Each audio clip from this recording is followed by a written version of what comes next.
আশির দশকে জঙ্গি শ্রমিক আন্দোলনের জেরে বন্ধ হয়েছিল এশিয়ার সর্ববৃহৎ কাঁচ কারখানা তথা হিন্দুস্তান পিলকিংটন গ্লাস ওয়ার্কস।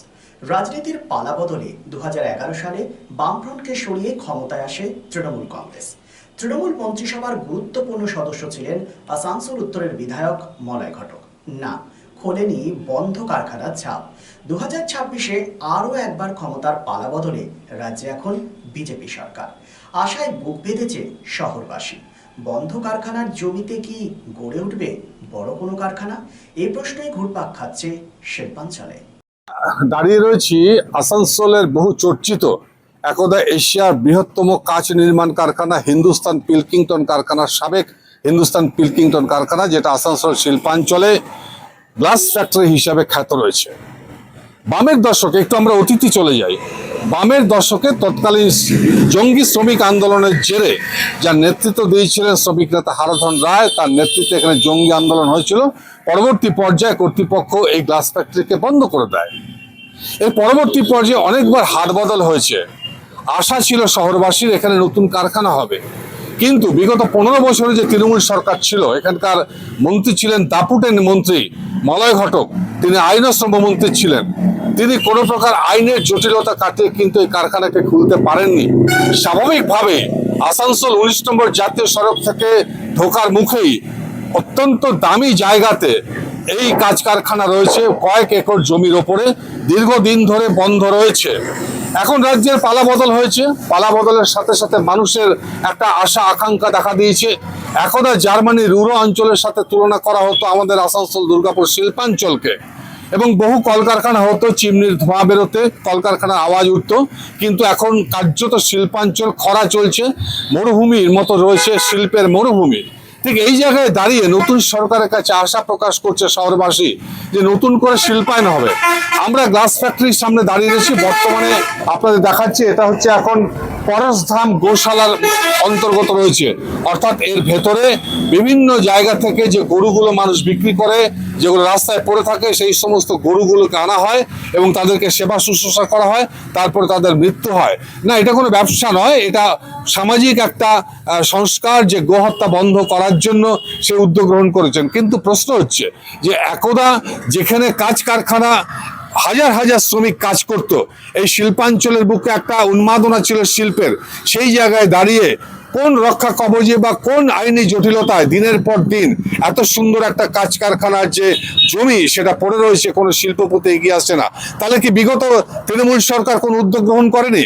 যেটা বাম আমলে শিল্পের ক্ষতিটা শুরু হয়েছিল, তৃণমূল সরকার সেটা মেরামত করতে পারেনি, যেখানে রাজ্যের আইন ও শ্রমমন্ত্রী ছিলেন অত্যন্ত দাপুটে মন্ত্রী ছিলেন মলয় ঘটক। এখন নতুন আশার আলো জেগেছে, শিল্পমন্ত্রী হয়েছেন তাপস রায় বর্তমানে। তিনি আশা প্রকাশ করেছেন যে আসানসোল দুর্গাপুরে নতুন করে শিল্প হবে। আমি ক্যামেরা পার্সন রাজাকে বলবো, এই যে কারখানাটা রয়েছে সেই কারখানাটাকে আরো বিস্তৃতভাবে দেখাবার জন্য মানুষের কাছে। গ্লাস ফ্যাক্টরি আসানসোল 2 নম্বর জাতীয় সড়ক থেকে প্রবেশ পথে রয়েছে বন্ধ এই কারখানাটি। অতি উন্নত যোগাযোগ ব্যবস্থা, কারখানা এবং আবাসন মিলিয়ে কয়েক একর জমি রয়েছে। বর্তমান মালিক ওয়েলওয়ার্থ ভেঞ্জাইয়া প্রাইভেট লিমিটেডের নিয়ন্ত্রণে। নতুন সরকারের আমলে ইতিমধ্যেই রাজ্যে শিল্প আসতে শুরু করেছে। খুলছে একের পর এক জুট মিল। আইনি জটিলতা কাটিয়ে গ্লাস ফ্যাক্টরির জমিতে কি গড়ে উঠবে নতুন কোনো কারখানা? প্রশ্ন অনেক, উত্তর এখনো অধরা। এ বিষয়ে আপনাদের জানিয়ে রাখি, গ্লাস ফ্যাক্টরিতে বর্তমানে রয়েছে পরশধামা গোশালা। গ্লাস ফ্যাক্টরির বিপরীতে যে চায়ের দোকান রয়েছে, সেই চায়ের দোকানের সামনে আমরা দাঁড়িয়ে রয়েছি। আমরা খুঁজে খুঁজে পেলাম হচ্ছে 3-4 জনকে, যাদের পরিবার সেই সময় যে গ্লাস ফ্যাক্টরি ছিল তাদের সেই পরিবারের সাথে যুক্ত ছিলেন। কে চাকরি করতো? আমার দাদু চাকরি করতো, আমার কাকা চাকরি করতো। আপনার দাদু এবং কাকা চাকরি করতো। আপনার বয়স তখন কত ছিল? তখন কত ছিল, মোটামুটি তখন তো জন্মই হয়েছিল আমার 80-তে। জন্ম হয়েছিল 80-তে। বাবা এবং কাকার কাছ থেকে শুনেছেন গল্প, কিরকম ছিল? দেখেছি, মোটামুটি বিশ্বকর্মা পুজো হতো, তো আমরা আসতাম ছোটবেলাতে। একটা মহল ছিল তো? একটা মহল তো আলাদা ব্যাপার ছিল ওখানে। আপনার কে চাকরি করতো? আমাদের দাদু চাকরি করতো। দাদু চাকরি করতো। দাদুর কাছে গল্প শুনেছেন যে? হ্যাঁ, গল্প শুনেছি। মানে তখন খুব ভালো পরিবেশ ছিল, বেতনও খুব ভালো ছিল। সব ভালো। আপনার কে চাকরি আমার বাবা করতো, আমার বাবা তো ডিপিএল এর চাকরি ছেড়ে গ্লাস ফ্যাক্টরিতে ঢুকেছিল, বিপিএল চাকরি ছেড়ে এখানে ছেড়ে গ্লাসে ঢুকেছিল। গ্লাসে তখন বিশাল মানে ব্যাপার ছিল, ছিল। ঠিক আছে, যার ফলে ডিপিএল এর চাকরি একটা কথা বলুন, একটু আমরা পেছনে চলে যাই। হ্যাঁ। কারখানা বন্ধ হওয়ার মূল কারণটা কি? মূল কারণ এটা সিপিএম এর আমলে হয়েছে। সিপিএম সব এক ধার থেকে কারখানাগুলোকে বন্ধ করেছিল। জানি না ওদের মধ্যে কি ইচ্ছা ছিল। হ্যাঁ, এটা সিপিএম এর আমলেই হয়েছে, মানে লেফট ফ্রন্টের আমলে হয়েছে। হ্যাঁ, বামফ্রন্টের আমলে হয়েছে। হ্যাঁ, এক এক করে কারখানা যত বন্ধ হয়েছে সব বামফ্রন্টের আমলে হয়েছে। পরবর্তী পর্যায়ে 15 বছর তৃণমূল সরকার ছিল, তারা কোনো উদ্যোগ গ্রহণ করেছিল না, আমরা আশা করেছিলাম যে তৃণমূল কিছু করবে, কিন্তু তৃণমূলও কিছু করেনি। এবার বিজেপি সরকারকে দেখা যাক কি করছে। বিজেপি সরকারের আশায় আমরা আছি, আশা করি ভালোই হবে যা হবে। এখানে বসে আছেন, তার উল্টো দিকে হচ্ছে হিন্দুস্তান পিলকিংটন গ্লাস ওয়ার্ক, যেটা এক সময় হাজার হাজার শ্রমিক কাজ করতো। এখানকার ইকোনমিটা, অর্থনীতিটা ভালো ছিল। কারখানাটা বন্ধ রয়েছে প্রায় 40 বছর ধরে। বিগত তৃণমূল সরকার কোনো উদ্যোগ গ্রহণ করেনি। বর্তমানে ডাবল ইঞ্জিন সরকার, কি চাইছেন? रोजगार होना चाहिए, खुलना चाहिए। बहुत सारा लड़का बेरोजगार है। अब हम लोग पढ़ा लिखा इंसान होके दुकान खोल के बैठे हुए हैं। आज रोजगार होता तो आज लोग हम लोग यहाँ काम करते हैं। खुलना चाहिए, जरूरी है, बहुत ज़्यादा जरूरी है। और क्या बोलें? वाम लेफ्ट सरकार था, वामफ्रंट का जमाना में ही बंद हुआ। उसके बाद तृणमूल सरकार 15 साल था। यहाँ पे मलाईघाट का मंत्री था, कोई उद्योग नहीं हुआ अभी तक। अभी सरकार नया आया, सरकार को क्या बोलने चला है? आसनसोल में शिल्पायन जरूरी है, जो बंद कल कारखाना को खोलना चाहिए, बहुत ज़रूरी है, प्रायोरिटी है। तो बहुत ज़्यादा ज़रूरी है। अगर नहीं जाएगा, जो लड़का अभी और जवान हो रहा है, जो काम करने की उम्र में हो रहा है, वो कहाँ जाएगा? अभी सब यहाँ का लड़का लोग बाहर जाकर कमा रहा है। अब यहाँ का लड़का यहाँ कमाएगा तो यहाँ का रोजगार, यहाँ का आसानसोल उन्नत करेगा। ये दोनों पार्क कैसे था? पहले तो पूरा जंगल था, इसके बाद उसके बाद फिर बना है यहाँ पाल के। पार्क बनाया, तो अच्छा लगता था। अच्छा लगता अभी क्या है? अभी उसी के लग रहा है। अभी तो जंगल हो गया सर, जंगल तो उस साइड हो गया ना, पूरा जंगल है सब। दो साइड में जंगल हो गया। क्या चाहते हैं? सफाई होना चाहिए, और क्या होना चाहिए? फूल बगीचा होना चाहिए। हाँ, थैंक यू। এইখানে ওই ওটা তো নেই, আচ্ছা, বুঝতে পারলেন? না ভেতরে কি গোশালা? তো গরু আছে অনেক। গরুগুলো কোথেকে আসে? ও কিনে আনে, কিনে আনে। দিয়ে এখানে কি হয়? এখানে সেবা করে। সেবা হয়।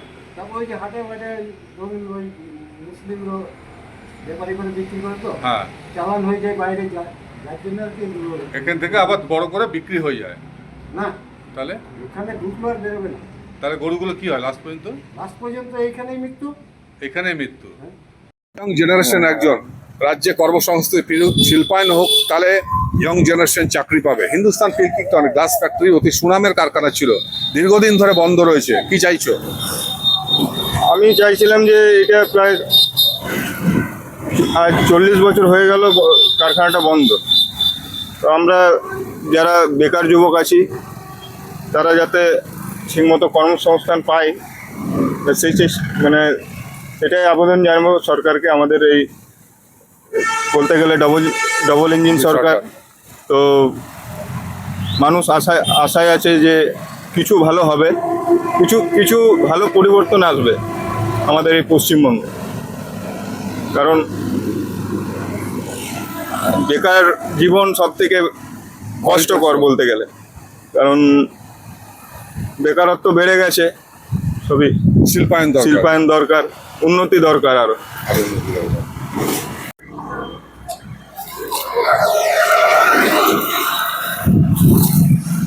Neuron, the one and only neuro clinic in Asansol. Just a one-step solution of your any kind of neuro problem. Neuron, best consultation for neurosurgery, neurology, nerve, spine and joints. Neuron, বিশিষ্ট চিকিৎসক neurosurgeon doctor সোহাগ বোসের ঐকান্তিক প্রচেষ্টা। সমস্যার সমাধানে চলে আসুন neuron doctor Sohag Bose, bridge residency, ground floor, GT road, beside AG church school, Asansol. Phone number 8447855165 and 8586976165. चांदा मोड़ स्थित प्रतिष्ठित अंग्रेजी माध्यम के आसुसो नॉर्थ पॉइंट स्कूल में नर्सरी से क्लास 9वीं और 11वीं के लिए प्रवेश खुला है। ऑनलाइन नामांकन की भी सुविधा। स्कूल में सारी आधुनिक सुविधाएं उपलब्ध हैं। Air condition computer lab, air condition auditorium, swimming pool, पूरे स्कूल कैंपस में सीसीटीवी निगरानी, स्कूल ट्रांसपोर्ट की भी सुविधा। संपर्क करें आसुसो नॉर्थ पॉइंट स्कूल में